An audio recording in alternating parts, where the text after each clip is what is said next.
Bismillahirrahmanirrahim. Alhamdulillah, salatu wassalamu ala Rasulil Amin wa ala alihi wa sahbihi ajma'in. Amma ba'd. Assalamu alaikum wa rahmatullah.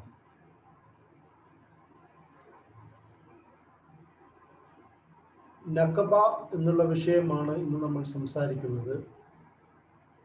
1948 May 15 ഓർക്കുന്ന ആ ദിവസം, അതിന് തൊട്ട് മുമ്പുള്ള ദിവസം 1948 മെയ് 14 അർദ്ധരാത്രിയിലാണ് ഇസ്രായേൽ രാഷ്ട്രം സ്ഥാപിക്കുന്നതായി ബെൻഗൂറിയൻ ആദ്യത്തെ പ്രധാനമന്ത്രി പ്രഖ്യാപിക്കുന്നത്. ആ ഒരു ദിനം അന്ന് മുതൽ കഴിഞ്ഞ 73 വർഷമായി ഫലസ്തീനികൾ ഓർക്കുന്ന ഒരു ദിവസമാണ്. നഖബ എന്നുള്ളത് വിപത്ത്, കറ്റാസ്ട്രോഫി അല്ലെങ്കിൽ ദുരന്തം എന്നൊക്കെ അർത്ഥം വരുന്ന പദമാണ്. ദിക്റാൻ നഖബ എന്നാണ് അതിനെ പൂർണ്ണമായും വിളിക്കുന്നത്. ഇത് ഒരു ദിവസത്തെ മാത്രം ഓർമ്മയല്ല. ഈ ദുരന്തം എന്ന് പറയുന്നത് പതിറ്റാണ്ടുകളായി ഫലസ്തീനികൾ അനുഭവിച്ചു വന്ന വിഷയങ്ങളെ, അനുഭവിച്ചു വന്ന ആ ചരിത്ര സന്ദർഭങ്ങളെ എല്ലാം കൂടി ചേർത്തുകൊണ്ട് വിളിക്കുന്ന ഒരു ദിവസത്തിന്റെ പേരാണ് നഖബ എന്ന് പറയുന്ന ദിവസം. ഏതെങ്കിലും ഒരു ചരിത്ര സംഭവത്തോടു കൂടി മാത്രമല്ല അതിന്റെ ഓർമ്മ. കാരണം ആ ദിവസം ഉണ്ടാവുന്നതിന് കാരണമായ ഒരുപാട് ചരിത്ര സംഭവങ്ങളെ കുറിച്ച് വിശദമായി നമുക്ക് അറിയാവുന്ന കാര്യമാണ്. സയോണിസ്റ്റ് പ്രസ്ഥാനം, അതിൻ്റെ വരവും, അതിനു മുമ്പ് സയോണിസ്റ്റ് പ്രസ്ഥാനത്തിന് ഫ്രെയിംവർക്ക് ഒരുക്കി കൊടുത്ത വിവിധ യഹൂദ പണ്ഡിതന്മാരും ബുദ്ധിജീവികളുടെയും ചിന്തകളും, ആ ഒരു ചരിത്ര സന്ദർഭത്തിന് ശേഷം സയോണിസ്റ്റ് പ്രസ്ഥാനത്തിന്റെ തന്നെ സപ്പോർട്ടോട് കൂടി വിവിധ ജൂയിഷ് സംഘടനകളും അസോസിയേഷൻസും ലോകത്തിന്റെ വിവിധ ഭാഗത്തു നിന്ന് യഹൂദരെ ഒരു പ്രോമിസഡ് ലാൻഡ് എന്നുള്ള ആശയത്തിന്റെ പേരിൽ വിവിധ ഭാഗത്തു നിന്ന് യഹൂദരെ ഫലസ്തീനിലേക്ക് പറിച്ചു നടുവാൻ അവർ ഉപയോഗിച്ച പൊളിറ്റിക്കൽ മുദ്രാവാക്യങ്ങളും, അതിൻ്റെ കൂടെ അവർ ബ്രിട്ടീഷ് സാമ്രാജ്യത്തിന്റെ സഹായത്തോടു കൂടി നടപ്പിലാക്കിയ ക്രൂരതകളും കൂട്ടക്കൊലകളും ഭൂമി പിടിച്ചെടുക്കലുകളും എല്ലാം ഈ ഒരു ഓർമ്മയുമായി ചേർത്ത് വെക്കേണ്ട ചരിത്ര സംഭവങ്ങളാണ്.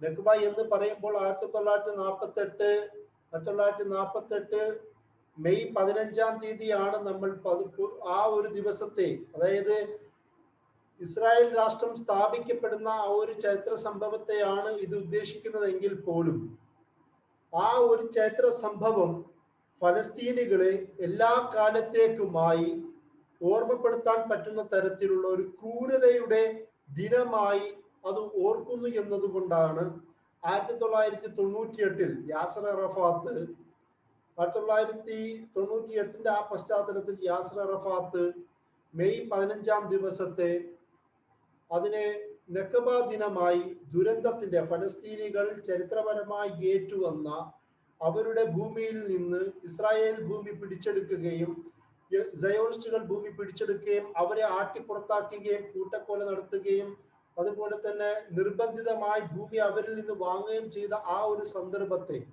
ലോക മുസ്ലിങ്ങളെയും ഓർമ്മപ്പെടുത്താൻ പറ്റുന്ന തരത്തിൽ, അതുപോലെ തന്നെ മനുഷ്യാവകാശം പറഞ്ഞു നടക്കുന്ന അന്താരാഷ്ട്ര സംഘടനകളെയും അന്താരാഷ്ട്ര രാഷ്ട്രങ്ങളുടെ ഐക്യ സംഘടനയായ UN അടക്കം എല്ലാവരെയും ഓർമ്മിപ്പിക്കാനുള്ള ആ ഒരു ദിനമായി കൊണ്ടാണ് യാസർ അറഫാത്ത് 1998 ഈ ദിനം തിരഞ്ഞെടുത്തത്.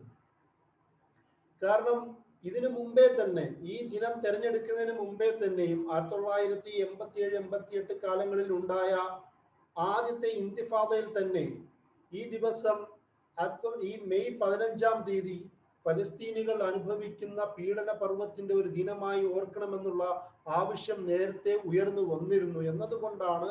എന്നാലും പിന്നീട് ഒരു 10 വർഷങ്ങൾക്ക് ശേഷമാണ് അന്ന് PLAയുടെ പ്രസിഡന്റ് ആയിരുന്ന യാസർ അറഫാത്ത് ഇത് പ്രഖ്യാപിക്കുന്നത്. കാരണം ഇത് യാസർ അറഫാത്ത് പ്രഖ്യാപിക്കുന്നതിന് മുമ്പേ തന്നെ ഫലസ്തീനികളുടെ മനസ്സിൽ അവരുടെ നാട് പിടിച്ചെടുക്കപ്പെട്ട് അവരെ ആട്ടിപ്പുറത്താക്കിയ ആ ദിനങ്ങളുടെ ഓർമ്മ ഉണ്ടായിരുന്നു എന്നുള്ളതാണ് 10 വർഷം മുമ്പേ നടന്ന ഈ സംഭവങ്ങളിൽ നിന്ന് നമ്മെ പഠിപ്പിക്കുന്നത്. ഞാൻ നേരത്തെ പറഞ്ഞതുപോലെ നക്കബ എന്ന് പറയുന്നതിന് നിരവധി കാരണങ്ങളുണ്ട്. സയോണിസത്തിന്റെ രൂപീകരണവും അതിന്റെ വാദഗതികളും അത് മുന്നോട്ട് വെച്ച പ്രോമിസൽ ലാൻഡ് എന്ന് പറയുന്ന ബിബ്ലിക്കൽ നരേഷനെ ഉപയോഗപ്പെടുത്തിക്കൊണ്ട് പിന്നീട് അതിനെ തന്നെ തള്ളിക്കളഞ്ഞ് അതൊരു പൊളിറ്റിക്കൽ ആവശ്യമായി മുന്നോട്ട് വെച്ച ആ വാഗ്ദത്ത ഭൂമി എന്ന് പറയുന്ന ചർച്ച, അതിന്റെ കൂടെ സയോണിസ്റ്റുകളെ സഹായിക്കുക എന്ന പേരിൽ ബ്രിട്ടീഷ് സാമ്രാജ്യം അതിന്റെ കൂടെ നിന്ന് അവരെ സപ്പോർട്ട് ചെയ്തതിന്റെ രാഷ്ട്രീയ പശ്ചാത്തലം. ഇവിടെ ഒരു കാര്യം കൂടി പ്രധാനമാണ്. എന്തുകൊണ്ടാണ് ബ്രിട്ടീഷുകാർ സയോണിസ്റ്റുകളെ ആ ഒരു സാഹചര്യത്തിൽ സപ്പോർട്ട് ചെയ്തത് എന്ന് പറയുന്ന ഒരു ചോദ്യം കൂടി സാധാരണ ഉയർന്നു വരാറുണ്ട്. ബ്രിട്ടീഷുകാരുടെ അന്നത്തെ സാമ്രാജ്യത്വ വികസനത്തിനും അവരുടെ ഒരു പവറും നിലനിൽക്കുവാൻ വേണ്ടി ആ ബ്രിട്ടീഷ് യഹൂദരുടെ സഹായം ആവശ്യമാണ് എന്ന് പറയുന്ന ഒരു സ്ട്രാറ്റജി ആയിരുന്നു. അതാണ് പ്രധാനമായും സയോണിസ്റ്റുകളെ സഹായിക്കാൻ അവർ തീരുമാനിച്ചത്. രണ്ടാമത്, ഫലസ്തീൻ എന്ന് പറയുന്നത് 1920 മുതൽ 48 വരെ UN തന്നെ അംഗീകരിച്ചു കൊടുത്ത ഒരു കോളനി എന്ന രീതിയിൽ ബ്രിട്ടീഷ് മാൻഡേറ്റ് അല്ലെങ്കിൽ ഫലസ്തീനിയൻ മാൻഡേറ്റ് എന്ന പേരിൽ അധികാരം നിലനിർത്തി പോന്ന ആ ഭൂമിയിൽ യഹൂദർക്ക് തങ്ങൾ ഭൂമി നൽകുകയാണെങ്കിൽ തങ്ങളുടെ അധികാരക്രമത്തിൽ നിന്ന് ഭൂമി മാറിപ്പോവുകയില്ല എന്ന് പറയുന്ന ഒരു ധാരണയും കൂടിയായിരുന്നു ബ്രിട്ടീഷുകാർ സയോണിസ്റ്റുകളെയും കൂടെയുള്ളവരെയും ഈ ഒരു വാദത്തിന്റെ പേരിൽ സഹായിക്കാനും കൂടി തയ്യാറായത്. അപ്പൊ ബ്രിട്ടീഷുകാരുടെ ഈ സഹായവും അതിനു മുമ്പ് 1917 ബാൽഫർ ഡിക്ലറേഷനിലൂടെ ലോർഡ് ബാൽഫർ റോഡ്ഷൈൽഡിന് യഹൂദർ പ്രമാണിക്ക് നൽകിയ ആ വാഗ്ദാനത്തിൽ പോലും ഞങ്ങൾ ഫലസ്തീനിൽ നിങ്ങൾക്ക് വേണ്ടി ഒരു നാഷണൽ ഹോം ഉണ്ടാക്കി തരാൻ ഞങ്ങൾ പ്രതിജ്ഞാബദ്ധരാണ് എന്ന രീതിയിലുള്ള ഒരു പ്രോമിസ് പോലും ഈ ബ്രിട്ടീഷ് സപ്പോർട്ടിന്റെ മറ്റൊരു തെളിവാണ്. അതിന്റെ കൂടെ തന്നെ സ്വാഭാവികമായും ഉസ്മാനിയ ഖിലാഫത്തിന്റെ തകർച്ചയ്ക്കും അതിന് കാരണക്കാരായ അറബ് ഭാഗത്തുള്ള നേതാക്കന്മാരും അറിഞ്ഞും ഇൻഡയറക്റ്റ് ആയിട്ടാണെങ്കിൽ പോലും ഫലസ്തീനികൾക്ക് ഫലസ്തീനിൽ നഷ്ടപ്പെടുന്നതിന്റെ പ്രധാന കാരണക്കാരിൽ ഒരാളും കൂടിയാണ്. ഇത് മാത്രമല്ല, ഈ ഇമിഗ്രേഷന്റെ ഫലമായി നിരവധി 1882 മുതൽ പിന്നീട് 900-ങ്ങൾക്ക് ശേഷവും ഇന്നും തുടരുന്ന ഇസ്രായേലികളുടെ ആലിയ എന്ന് വിളിക്കപ്പെടുന്ന ഇസ്രായേലി ഇമിഗ്രേഷൻ, അതും ഇതിന്റെ പ്രധാനപ്പെട്ട കാരണങ്ങളിൽ ഒന്നാണ്. കാരണം ഈ ഇമിഗ്രേഷൻ അവിടെ എത്തുകയും അവർക്ക് ഭൂമി നൽകുവാൻ വേണ്ടി ഭൂമിയില്ലാത്ത ജനതയില്ലാത്ത ഭൂമി എന്നുള്ള വാദം ഉന്നയിച്ചുകൊണ്ട് ആ ഭൂമി പിടിച്ചെടുത്തിട്ട് പുറത്തുനിന്ന് വന്ന യഹൂദരെ അവിടെ താമസിപ്പിക്കുക എന്ന് പറയുന്ന ഒരു ആശയവും അതിന് നേതൃത്വം കൊടുത്ത ജൂയിഷ് ഏജൻസിയും സയോണിസ്റ്റ് പ്രസ്ഥാനവും അതിന് സഹായിച്ച അമേരിക്കൻ ജോയിന്റ് കമ്മിറ്റിയും അടക്കമുള്ള എല്ലാവരും ഈ നക്ബ എന്ന് പറയുന്ന ദുരന്തത്തിന്, ലോക ദുരന്തത്തിന് കാരണക്കാരാണ് എന്ന് നമ്മൾ ചേർത്ത് വായിക്കേണ്ടതുണ്ട്. ഇതേ സാഹചര്യത്തിൽ തന്നെ ഞാൻ നേരത്തെ പറഞ്ഞ പോലെ നിരവധി ദുരന്തങ്ങൾ, ആ ദുരന്തത്തിന്റെ ഭാഗമായി നിരവധി കൂട്ടക്കൊലകൾ നടന്നു. 1948 തന്നെ ഏപ്രിൽ 9 ഇർഗുൻ, ലഹി, ഹഗാന എന്ന് വിളിക്കപ്പെടുന്ന 3 ടെററിസ്റ്റുകൾ, യഹൂദ ടെററിസ്റ്റ് സംഘടനകൾ ദേർ യാസീൻ എന്ന് പറയുന്ന ഭാഗത്തേക്ക്, ജെറുസലേം ഭാഗത്തുള്ള ദേർ യാസീൻ എന്ന് പറയുന്ന ഭാഗത്തേക്ക് കയറി ചെന്ന് 107ഓളം ഫലസ്തീനികളെ, ആണും പെണ്ണും കുട്ടികളും സ്ത്രീകളും അടങ്ങുന്ന എല്ലാവരെയും ഒരുമിച്ച് കൂട്ടക്കൊല ചെയ്ത സന്ദർഭവും കൂടി ഈ ഒരു പശ്ചാത്തലത്തിലാണ്. 1948 ഏപ്രിൽ 9 അതായത് രാഷ്ട്ര സ്ഥാപനത്തിന്റെ മുമ്പുള്ള വർഷമാണ് ഈ സംഭവം നടന്നത്. ഇതൊരു വലിയ ഉദാഹരണമാണ്.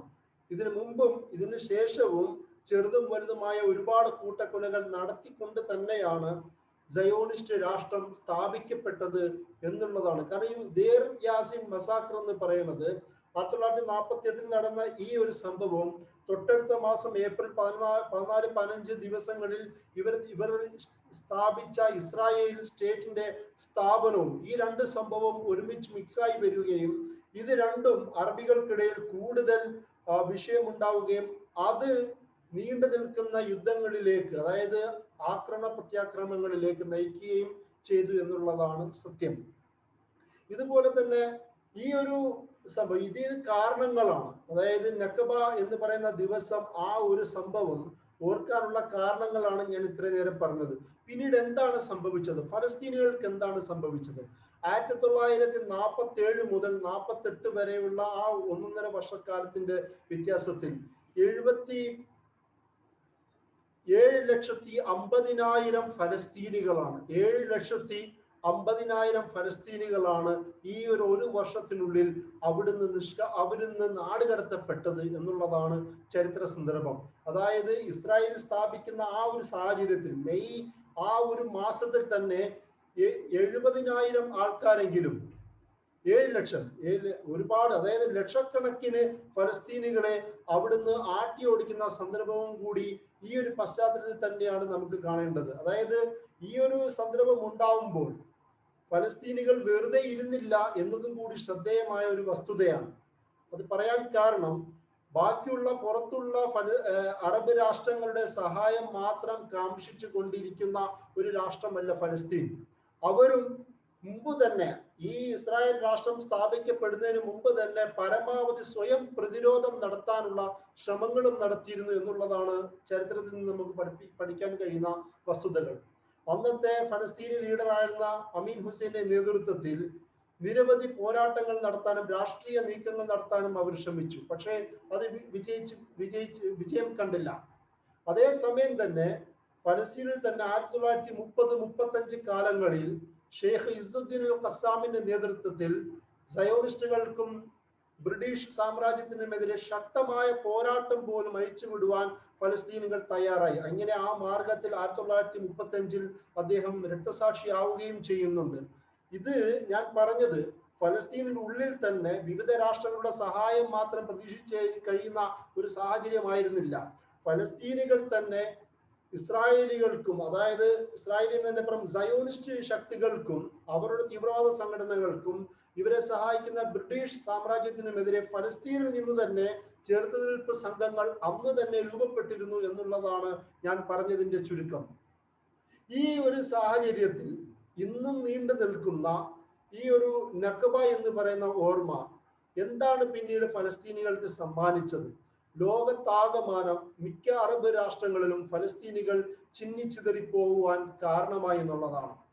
അതായത് സ്വന്തം വീട് പോലും നിഷേധിക്കപ്പെട്ട് വിവിധ ഭാഗങ്ങളിലേക്ക് ചിന്നിച്ചിതറി പോവേണ്ടി വരുന്ന ഒരു സാഹചര്യം ഉണ്ടായി. 10,000-കണക്കിന് ആൾക്കാർ കൊല ചെയ്യപ്പെടുകയുണ്ടായി. ഒരുപാട് ആൾക്കാർക്ക് വീട് നഷ്ടപ്പെട്ട് ഇന്ന് പലരും വീട് നഷ്ടപ്പെട്ടതിന് ശേഷം അവിടെ മറ്റുള്ളവർക്ക് വാടക കൊടുത്ത് ജീവിക്കുന്ന സാഹചര്യം കൂടി രൂപപ്പെട്ടു എന്നുള്ളതാണ് മറ്റൊരു വസ്തുത. അതും കൂടാതെ ഇപ്പോൾ ഷേഖുൽ ജറായിൽ സംഭവിക്കുന്നത് പോലെ സുപ്രീം കോർട്ട് അവിടുത്തെ ഷേഖുൽ ജറായിലെ ഫലസ്തീനികളോട് എന്താണ് പറഞ്ഞത്? നിങ്ങൾക്ക് വേണമെങ്കിൽ ആ ഷേഖുൽ ജറായിൽ നിങ്ങളുടെ ഭൂമിയിൽ വാടകക്കാരായി താമസിക്കാനുള്ള സാഹചര്യം ഞങ്ങൾ ഒരുക്കിത്തരാം എന്നാണ് സുപ്രീം കോർട്ട് പോലും പറഞ്ഞത്. ഈ ഒരു സാഹചര്യത്തിലേക്ക് സ്വന്തം നാടിനുള്ളിൽ വാടകക്കാരനായി സ്വന്തം ഭൂമിയിൽ സ്വന്തം വീട്ടിൽ വാടകക്കാരനായി ജീവിക്കുന്ന ഒരു സാഹചര്യം പോലും നക്കബ എന്ന് പറയുന്ന സംഭവത്തിലൂടെ ഫലസ്തീനികൾക്ക് ആ ഒരു സാഹചര്യത്തിൽ ജീവിക്കേണ്ടി വന്നു എന്നുള്ളതാണ്. ഇത് കൂടെ തന്നെ ഈ ഒരു ദിവസം ഓർക്കുന്നതിൻ്റെ, അതായത് നക്കബ എന്ന് പറയുന്ന ദിവസത്തിൽ ഓർക്കുകയും അതിൽ പരിതപിക്കുകയോ അല്ലെങ്കിൽ രാഷ്ട്രീയ ആവശ്യം ഉന്നയിക്കുന്നത് പോലും ഇന്ന് ഇസ്രായേൽ നിയമവിരുദ്ധമായി പ്രഖ്യാപിച്ചു കഴിഞ്ഞു എന്നുള്ളതും മറ്റൊരു പ്രധാനപ്പെട്ട വസ്തുതയാണ്. 2006-ഉം 2001-ഉം പിന്നീട് 2006 കാലങ്ങളിലും ഇത് ക്രിമിനൽ ഒഫൻസായി, ക്രിമിനൽ കുറ്റകൃത്യമായി ഇസ്രായേൽ ഇത് പ്രഖ്യാപിക്കുകയാണ് ചെയ്തത്.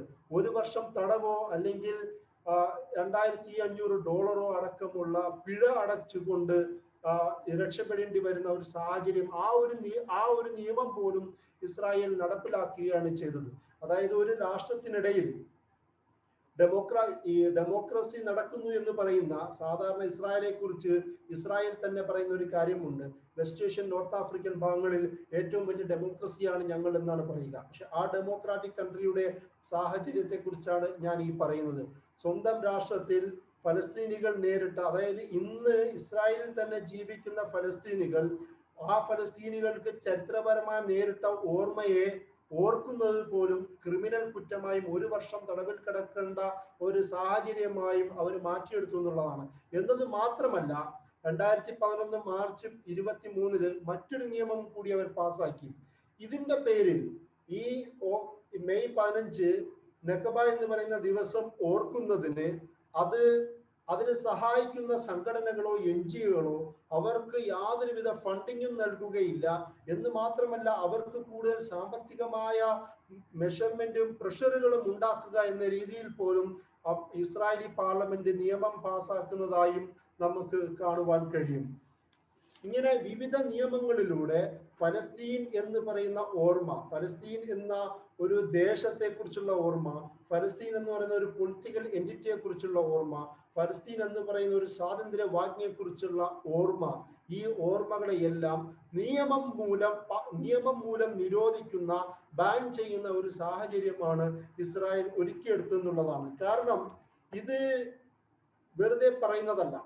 ഒരുപാട് റെസൊല്യൂഷൻ ഇസ്രായേലിനെതിരെ തന്നെ ശക്തമായി UN അടക്കം പാസാക്കാനുള്ള ശ്രമങ്ങൾ ഉണ്ടായി എന്നുള്ളതാണ്. പക്ഷേ ഇസ്രായേലിനെ സംബന്ധിച്ചിടത്തോളം ലോകത്തെ ഏറ്റവും കൂടുതൽ UN-ന്റെ പ്രമേയങ്ങൾ തള്ളിക്കളഞ്ഞ, UN-ന്റെ ഡിമാൻഡുകൾ നിഷേധിച്ച തള്ളിക്കളഞ്ഞ രാഷ്ട്രം ഇസ്രായേലാണ് എന്നുള്ളത് തന്നെ ഏറ്റവും വലിയ വിരോധാഭാസമാണ്. കാരണം ചുറ്റുപാടുമുള്ള രാഷ്ട്രങ്ങളിൽ ഇറാൻ പോലുള്ള രാഷ്ട്രങ്ങളെ എന്തെങ്കിലും പ്രശ്നം വരുമ്പോൾ UN പ്രമേയം പാസാക്കാൻ മുന്നിൽ നിൽക്കുന്ന ഇസ്രായേൽ തന്നെ, ഇസ്രായേലിനെതിരെ നിരവധി UN പ്രമേയം ഉണ്ടായിട്ടും നിശബ്ദമായിരിക്കുന്ന UN-ഉം അതിനെ സഹായിക്കുന്ന അമേരിക്കയും പോലുള്ള വൻശക്തികളുടെയും അവരുടെ നിലപാട് തന്നെ ഫലസ്തീനോടും ഇസ്രായേലിനോടും എന്ത് നിലപാടാണ് സ്വീകരിക്കുന്നതെന്ന് നമുക്ക് വ്യക്തമാക്കി തരുന്ന കാര്യമാണ്. ഇത് പറയാൻ കാരണം, ഒരുപാട് പേരെ ഫലസ്തീൻകാരെ ഈ 47-48 കാലങ്ങളിൽ 7,50,000 ഫലസ്തീനുകളെ പാട്ടിപ്പുറത്താക്കിയെന്ന് ഞാൻ പറഞ്ഞിരുന്നു. 1948 ഡിസംബർ 11 UN 194 പ്രമേയം പാസാക്കുകയുണ്ടായി.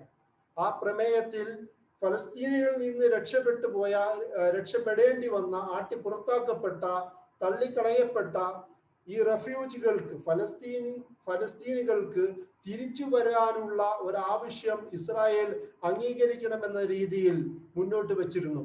എന്നാൽ അത് ഇസ്രായേൽ പരിഗണിച്ചില്ല എന്നതാണ് സത്യം. അത് മാത്രമല്ല, 1949 മെയ് 12 ലുസാനെ കോൺഫറൻസിൽ ഇസ്രായേലിനെതിരെ ഇതേ രീതിയിൽ ഫലസ്തീനികൾക്ക് തിരിച്ചു വരാനുള്ള സാഹചര്യം ഇസ്രായേൽ ഒരുക്കണമെന്നുള്ള ആവശ്യപ്പെട്ടിട്ടുണ്ടെങ്കിൽ പോലും ഇസ്രായേൽ അംഗീകരിച്ചു. ഒരു താത്വികമായി അംഗീകരിച്ചുകൊണ്ട് ഇസ്രായേൽ പറഞ്ഞു, ഞങ്ങളൊരു പ്രപ്പോസൽ അങ്ങോട്ട് വെക്കുന്നു. ഏകദേശം 1,00,000-ഓളം റെഫ്യൂജികളെ ഫലസ്തീനിലേക്ക് തിരിച്ചു കൊണ്ടുവരാൻ ഞങ്ങൾ തയ്യാറാണ്. പക്ഷെ അവരുടെ ഭൂമിയിലേക്കല്ല, അവരുടെ വീടുകളിലേക്കല്ല. അവരുടെ വീടുകൾ, കാരണം ഓൾറെഡി സയോണിസ്റ്റുകൾ ബാക്കി പുറത്തുനിന്ന് വന്ന യഹൂദർക്ക് വീട് നൽകി കഴിഞ്ഞു. അതുകൊണ്ട് ആ ഭൂമിയിലേക്കല്ല, ഫലസ്തീനിൽ എവിടെയെങ്കിലും അവർ താമസിച്ചു കൊള്ളട്ടെ എന്ന രീതിയിൽ ആ ഒരു പ്രപ്പോസൽ മുന്നോട്ട് വെക്കുകയുണ്ടായി. എന്ന് മാത്രമല്ല, അത് ഒരു നിബന്ധനയായിരുന്നു.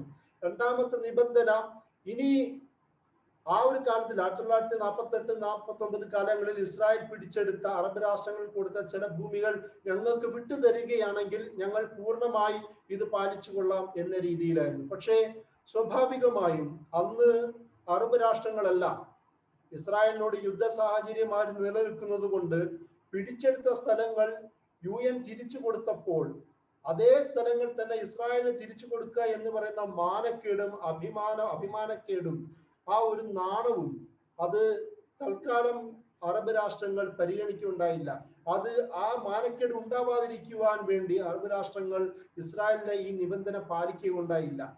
അന്ന് സ്വാഭാവികമായും ഈ ഒരു ചർച്ച വരികയും ഇസ്രായേലിന്റെ ഈ പ്രപ്പോസൽ അറബ് രാഷ്ട്രങ്ങൾ അഭിമാനത്തിന്റെ പേരിൽ തള്ളിക്കളയും ചെയ്തപ്പോൾ ഒരുപാട് പത്രമാധ്യമങ്ങൾ അന്ന് ഇസ്രായേലിന്റെ കൂടെ നിൽക്കുകയും അതിന്റെ കൂടെ അറബ് രാഷ്ട്രങ്ങളെ അവരുടെ ഈ തീരുമാനത്തെ പരിഹസിക്കുകയുമായിരുന്നു ചെയ്തത് എന്ന് നമുക്ക് ചില എഴുത്തുകളിലൂടെ നോക്കുമ്പോൾ കാണുവാൻ കഴിയും. കാരണം ഇന്നില്ലാത്ത അഭിമാനം അന്ന് രാഷ്ട്രങ്ങൾ ഇസ്രായേലിനെതിരെ കാണിച്ചിരുന്നു എന്നുള്ളതാണ്. കാരണം 1948 മെയ് 14-15 ഇവർ നടത്തിയ എസ്റ്റാബ്ലിഷ്മെന്റിന് ശേഷം ആ 48 മുതൽ പിന്നീട് യുദ്ധങ്ങൾ അറബ് രാഷ്ട്രങ്ങൾ നടത്തുകയുണ്ടായി.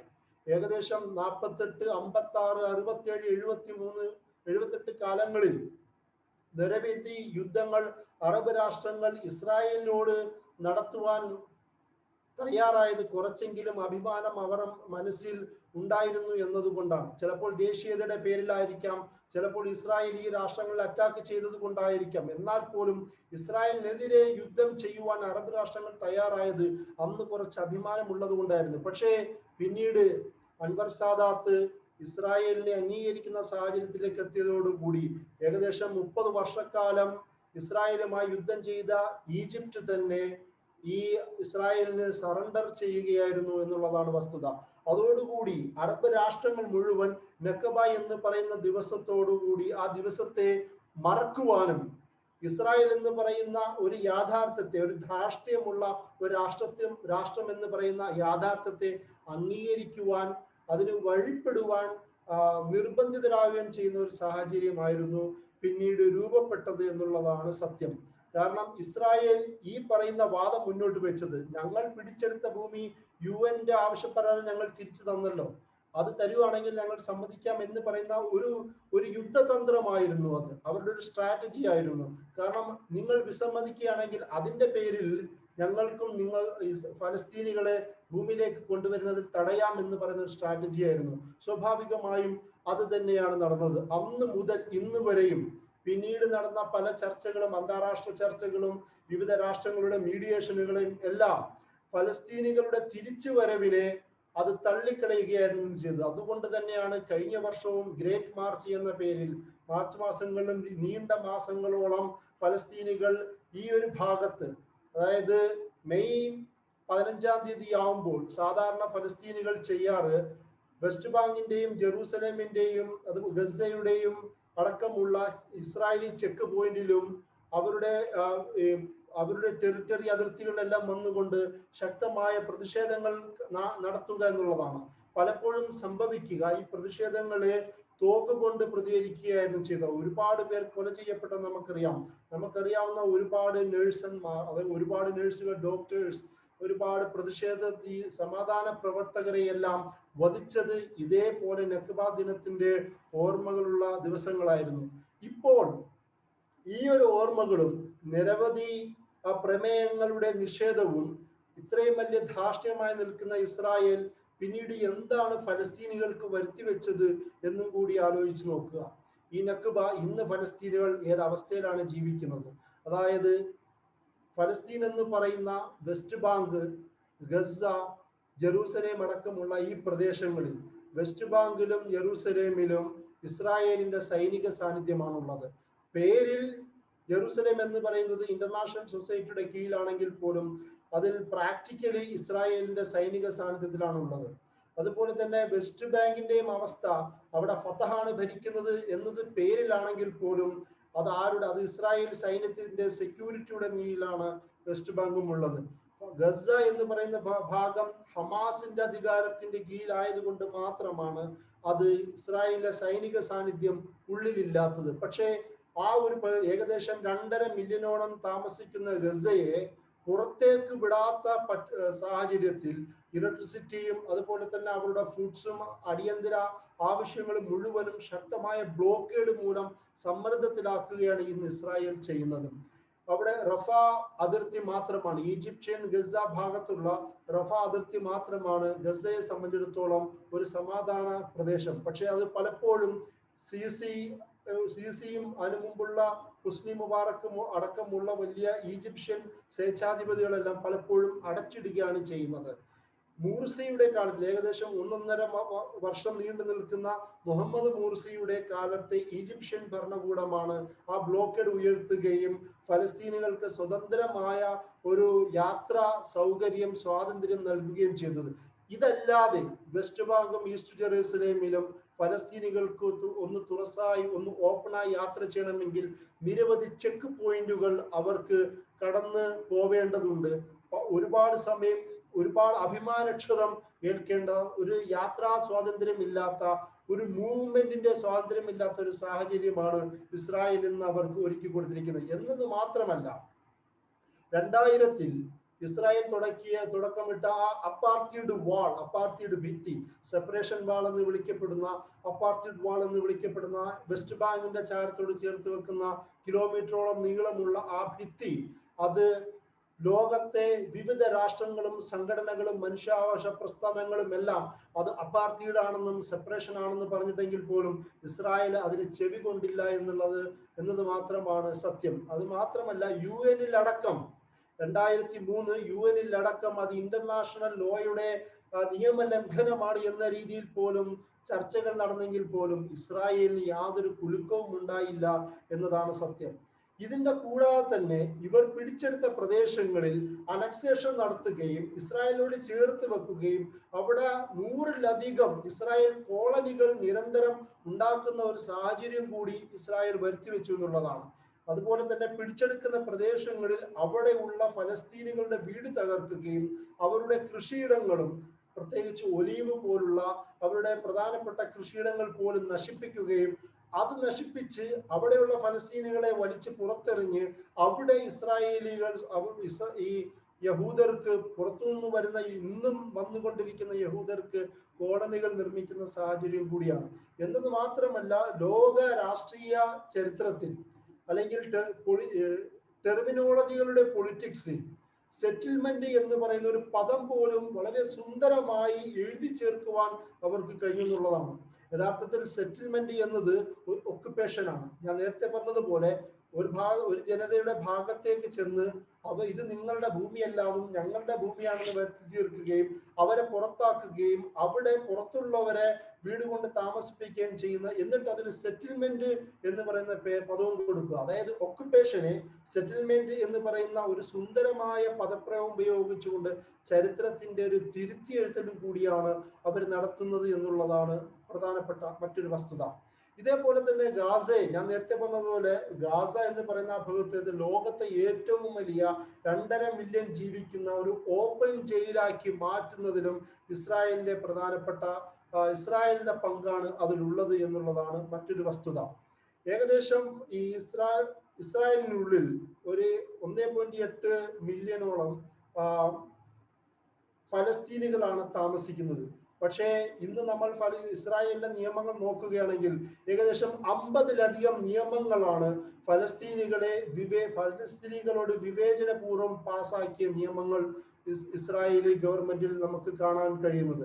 എന്ന് മാത്രമല്ല, ദിവസേന ഇസ്രായേലികൾക്ക് വേണ്ടി പുതിയ വീടുകളും കോളനികളും ലോഡ്ജുകളും ഉണ്ടാക്കുന്ന സാഹചര്യത്തിൽ, എന്നാൽ ഇന്ന് ഇസ്രായേലിലുള്ള വിവിധ അറബ് ഗ്രാമങ്ങളെയും അതുപോലെ തന്നെ കോളനികളിലും അവരുടെ ഹൗസിംഗ് കാര്യങ്ങളിലാണെങ്കിലോ, വീട് നിർമ്മാണത്തിന്റെ കാര്യങ്ങളാണെങ്കിലോ, അടിസ്ഥാന കാര്യങ്ങളിലാണെങ്കിലോ, അതുപോലെ തന്നെ ഇലക്ട്രിസിറ്റിയുടെ കാര്യങ്ങളിലാണെങ്കിലോ, ഭക്ഷ്യ വിഷയങ്ങളുടെ കാര്യങ്ങളാണെങ്കിലോ, എല്ലാ തരത്തിലും നിയമപരമായി തന്നെ നല്ലൊരു രീതിയിൽ ഡിസ്ക്രിമിനേഷൻ കാണിക്കുന്ന സാമൂഹിക രാഷ്ട്രീയ സാഹചര്യമാണ് ഇന്ന് ഇസ്രായേൽ എന്ന് പറയുന്ന രാഷ്ട്രത്തിനുള്ളിൽ ജീവിക്കുന്ന ഫലസ്തീനികളോട്, അറബ് വംശജരോട് അവർ കാണിക്കുന്നത് എന്നുള്ളതാണ് മറ്റൊരു പ്രധാനപ്പെട്ട വസ്തുത. ഇന്ന് ഏകദേശം ലോകത്ത് 7.98 മില്യൺ 9.8 മില്യൺ ഫലസ്തീനികളാണ് ലോകത്ത് വിവിധ ഭാഗങ്ങളിൽ റെഫ്യൂജികളായി താമസിക്കുന്നത്. അതിൽ 6.4 മില്യണോളം ഫലസ്തീനികൾ ഏകദേശം ലോകത്തിന്റെ വിവിധ ഭാഗങ്ങളിലെ റെഫ്യൂജി ക്യാമ്പുകളിലാണ് വളരെ ദുരിതപൂർവമായ സാഹചര്യം അവർ ജീവിച്ചു കൊണ്ടിരിക്കുന്നത്. ഇങ്ങനെയുള്ള ഒരു ചരിത്രമാണ് നക്ബയ്ക്കുള്ളത്. ഈ നക്ബയോടുകൂടി തന്നെ മറ്റൊരു പദവും കൂടി ഫലസ്തീനിയൻ ചരിത്രവുമായി ചേർത്ത് വായിക്കേണ്ട ഒരു കാര്യമുണ്ട്. അതിന് യോമുൻ നക്സ എന്ന് പറയുന്ന പദം, അതായത് നക്സ ഡേ. നക്സ എന്ന് പറയുന്ന സെറ്റ് ബാക്ക്, പരാജയം എന്ന് പറയുന്ന ആ ഒരു പദത്തിൽ നിന്നാണ് ആ നക്സ എന്ന് പറയുന്ന പദം ഉണ്ടായത്. അതായത് യോമുൻ നക്സ ഡേ. ഈ നക്സ എന്ന് പറയുന്നത് 1967 6 ഡേ വാർ, 6 ദിവസം നീണ്ടു നിന്ന ആ യുദ്ധത്തിൽ ഫലസ്തീനികൾ അല്ലെങ്കിൽ അറബ് ഭരണകൂടങ്ങളും അറബ് ആർമി മുഴുവനും ഇസ്രായേലിനോട് പരാജയപ്പെടുകയും ആ പരാജയപ്പെടുന്നതിൽ West Bank, Israel, Gaza, Jerusalem അടക്കമുള്ള പ്രദേശങ്ങൾ മുഴുവൻ ഇസ്രായേലിന്റെ കയ്യിൽ വരുന്ന ആ ഒരു ദിവസമുണ്ട്. അതുകൊണ്ടാണ് 1967 ജൂൺ 9 ഇത് സംഭവിക്കുന്നത്. ഈ ഒരു ദിവസത്തെ 2 ദിവസം മുമ്പ് കഴിഞ്ഞു പോയ സംഭവമാണ്. 1967 ജൂൺ 9 നടന്ന ആ ഒരു ദിവസത്തെ 6 ദിവസം നീണ്ടു നിന്ന വാറിനെ ഓർത്തുകൊണ്ട് യോമുൻ നക്സ എന്ന പേരിൽ ഫലസ്തീനികൾ ആ യുദ്ധത്തിൽ സംഭവിച്ച ഓർമ്മയും എല്ലാ വർഷവും പുതുക്കാറുണ്ട്. കാരണം 6 ഡേ വാർ എന്ന് പറയുന്നത് ഫലസ്തീനികളെയും അറബ് ലോകത്തെയും സംബന്ധിച്ചിടത്തോളം ഏറ്റവും വലിയ അഭിമാനക്ഷതമേറ്റ ഒരു ദിനങ്ങളും കൂടിയായിരുന്നു. കാരണം ഇന്നിപ്പം നമ്മൾ ഫലസ്തീൻ എന്ന് പറയുന്ന ഗസയും വെസ്റ്റ് ബാങ്കും ഈസ്റ്റ് ജെറൂസലേം പോലും അന്ന് 1967 യുദ്ധത്തിൽ ഇസ്രായേൽ പിടിച്ചെടുത്തിരുന്നു. പിന്നീട് അന്താരാഷ്ട്ര സമ്മർദ്ദവും UN-ന്റെയും വിവിധ രാഷ്ട്രങ്ങളുടെയും സമ്മർദ്ദത്തിന്റെ ഫലമായി അവസാനം ഇസ്രായേലിന് അത് വിട്ടുകൊടുക്കേണ്ടി വന്നത് കൊണ്ട് മാത്രമാണ് ഇന്ന് ഫലസ്തീനികൾക്ക് അവിടെ ഫലസ്തീൻ എന്ന പേരിൽ താമസിക്കുവാൻ കഴിയുന്നത്. അല്ലെങ്കിൽ അത് ഇസ്രായേൽ എന്ന് പറയുന്ന രാഷ്ട്രത്തിന്റെ ഉള്ളിലേക്ക് 1967 തന്നെ മാറേണ്ടി വരുന്ന ഒരു സാഹചര്യം ഉണ്ടായിരുന്നു. പക്ഷേ അത് ഇസ്രായേലികൾ നിർബന്ധിതരാവുകയായിരുന്നു അന്ന് ചെയ്തത്. അതുകൊണ്ട് തന്നെ ആ ഒരു അഭിമാനക്ഷതത്തെ ഓർത്തുകൊണ്ട് ഇന്ന് പോലും എല്ലാ വർഷവും ജൂൺ 9 യോമുൻ നക്സ എന്ന് പറയുന്ന ദിവസവും ഇസ്രായേലികൾ ഓർക്കുന്നതായി നമുക്ക് കാണുവാൻ കഴിയും. ഇങ്ങനെ 1948 മുതൽ ഈ ദിവസവും വരെ നീണ്ടു നിൽക്കുന്ന, ഇനിയും നീണ്ടു നിൽക്കാൻ പോകുന്ന നക്ബ എന്ന് പറയുന്നത് അത് ഏതെങ്കിലും ചരിത്ര സംഭവങ്ങളെ മാത്രമല്ല. ഇന്ന് പോലും നമുക്കറിയാം, ഷേഖ് ജറായിലെ സംഭവം പോലും, വെസ്റ്റ് ബാങ്കിൽ നടക്കുന്ന സംഭവങ്ങൾ പോലും, ഗസയിൽ നടക്കുന്ന അറ്റാക്ക് പോലും ഈ നക്ബയുടെ ദുരന്തങ്ങളുടെ ബാക്കി പത്രങ്ങളാണ്, അതിൻ്റെ ഒരു തുടർച്ചയാണ്. അത് തീരുന്നില്ല. ഇസ്രായേൽ എന്ന് പറയുന്ന അധിനിവേശ രാഷ്ട്രം, ആ രാഷ്ട്രം അവർ തുടരുന്ന ഈ ഒരു അധിനിവേശം തുടരുന്ന കാലത്തോളം നക്ബ എന്ന് പറയുന്നത് ഓർമ്മയല്ലാതെ ജീവിത യാഥാർത്ഥ്യവും കൂടിയായി മാറും എന്നുള്ളതാണ് സത്യം. ഇത്രയും പറഞ്ഞുകൊണ്ട് ഞാൻ എൻ്റെ വാക്കുകൾ അവസാനിപ്പിക്കുന്നു. അസ്സലാമു അലൈക്കും.